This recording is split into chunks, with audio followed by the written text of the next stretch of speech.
We all know that Bitcoin is susceptible to this 51% attack. So if somebody acquires 51% of the hashing capacity of Bitcoin, they have the ability to change the protocol and hijack it in their favor.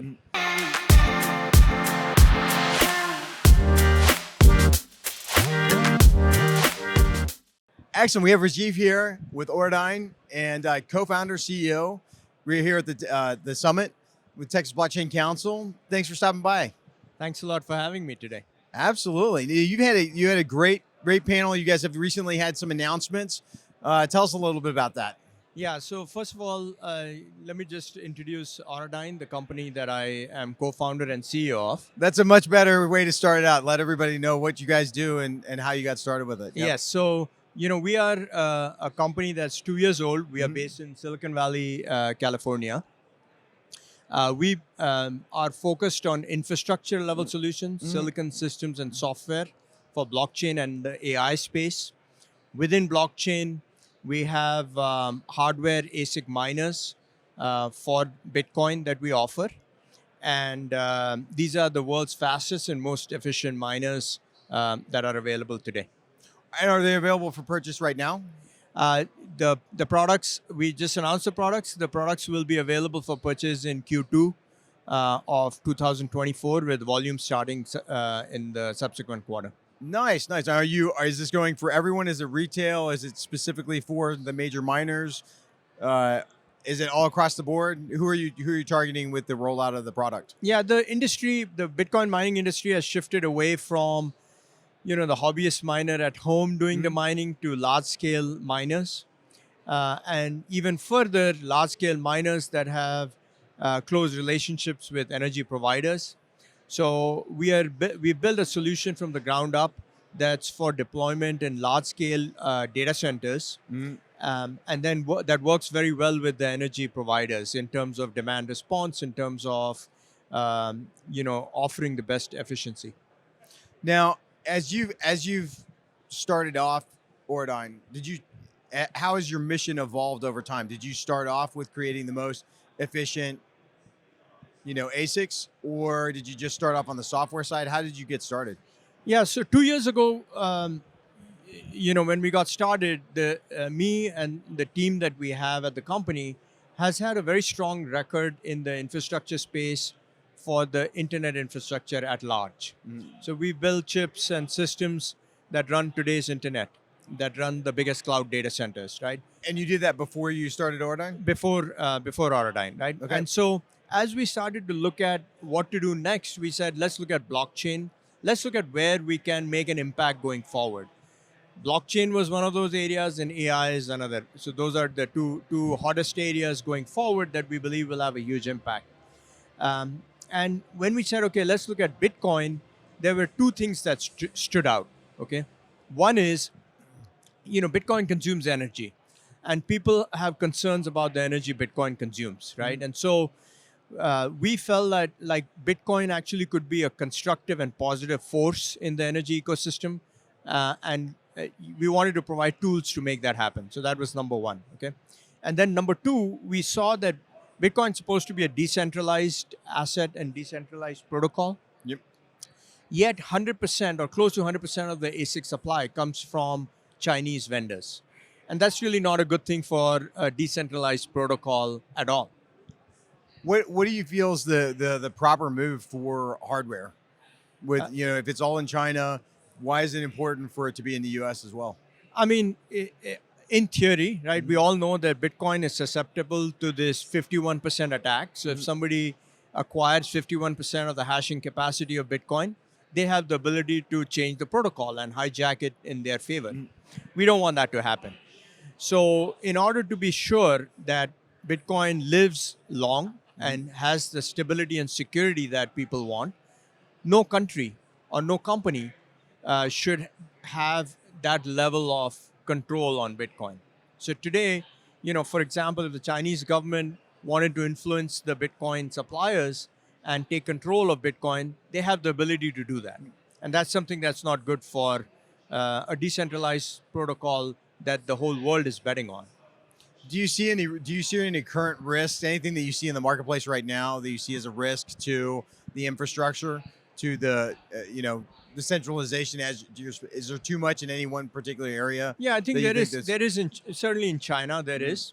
I mean, the other thing that's happening more and more is people want to put these Bitcoin miners and use it to stabilize the grid, Mhm. right? So they want Bitcoin to use excess energy and give it back to the grid when the grid needs it.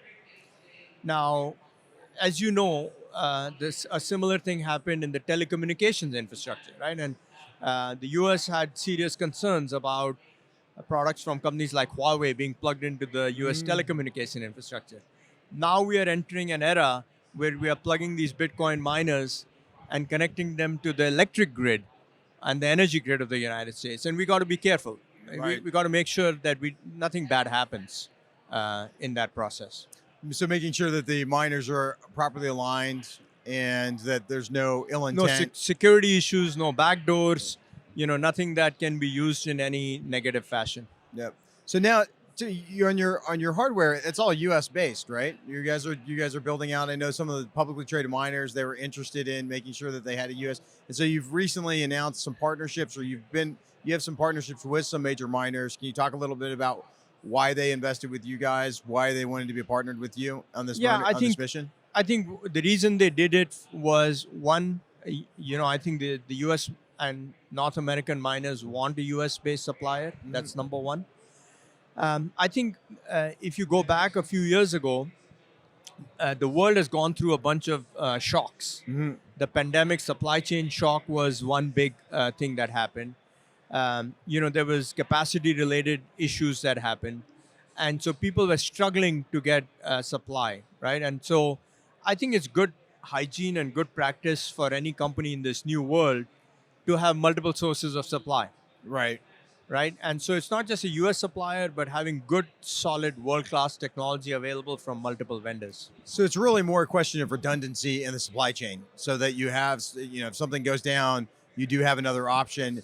You're not restricted to if that one option goes down, you no longer have ASICs coming in the door. Yes, I mean, that's certainly important. No. Now, along the way, if you get these additional capabilities, like I mentioned, we have this energy tuning capability, which is only unique to us. Tell us a little bit. Sorry, tell me a little bit more about that. And so, what we have is a capability where in a running system, you can actually dynamically, without rebooting, Mhm.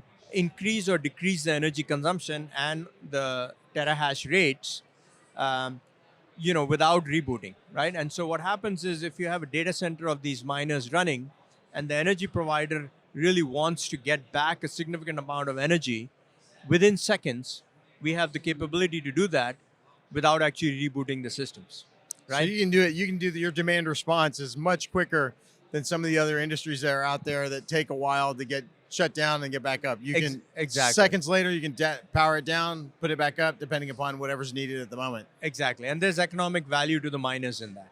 No, 100%. And it's interesting talking to some of the miners, seeing where they're able to build based on that. If they are able to take advantage of the demand response, it really impacts the value that when they go in one location. So, so it's interesting seeing some of the miners are all out in West Texas taking advantage of opportunities out there, and then also providing, an outlet for the energy, so that energy can actually be built and you make it profitable for the energy companies. Yes. So now, do you see anything in the marketplace that is a risk, or either a risk and or an opportunity, that there's a lot of people in the marketplace that are maybe not appreciating it for what it is, that it's more important than what some of the people in the market are giving it? With regard to Bitcoin mining, With regard to Bitcoin mining, with regard to ASICs, with regard to everything that you guys are working on, is there something in the marketplace that the yeah, I market think is the big quite? thing that is definitely going to happen in 2024 is the halving event, Mm. right? And when that happens, a lot of things will change. The other thing that's happening in this industry is the ETF Mhm. approval, right? And that I think will have a pretty significant impact in a much larger segment of the population, getting involved in Bitcoin. Now, after halving happens, typically, what will happen is that the energy efficiency becomes even more important Mhm. because, for the amount of Bitcoin in the block rewards goes to half, right? And so energy efficiency becomes extremely important.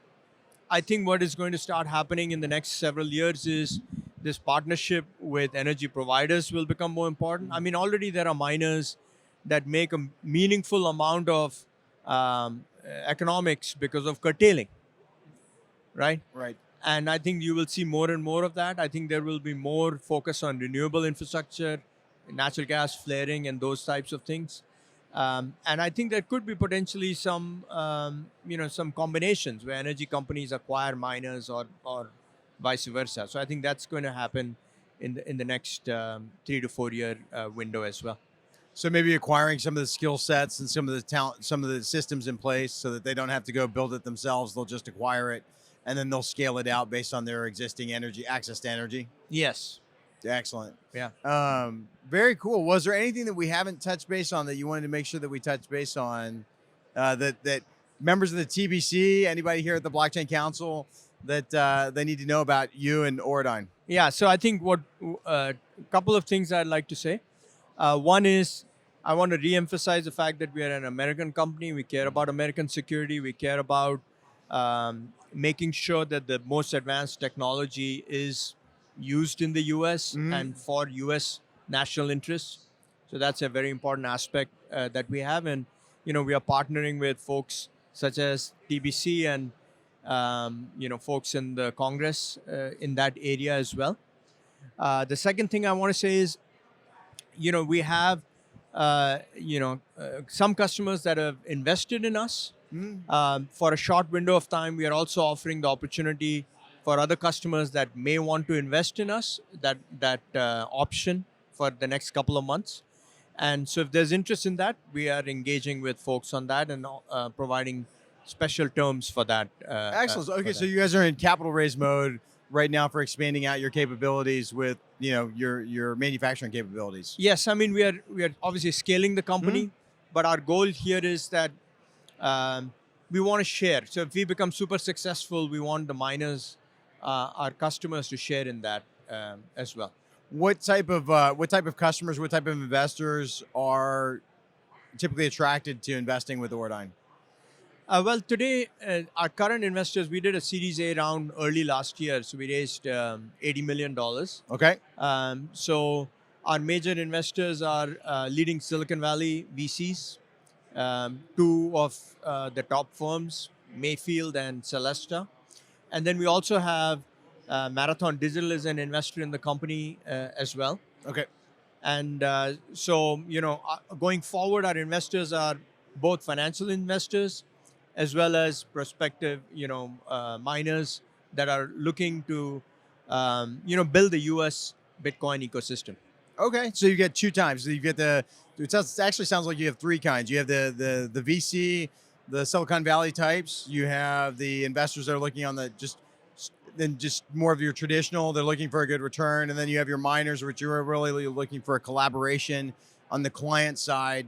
And they're able to participate both as a purchaser, as a client of yours, and then as the company grows, they're able to get a solid return on it. Exactly. They've vested interest on both sides. You align the interests with both your clients and yourselves. Yes. Excellent. Well, cool. Where can people find you? How can they get a hold of you? How can they get a hold of Auradine and you? Simplest way is through our website, contacts, auradine.com.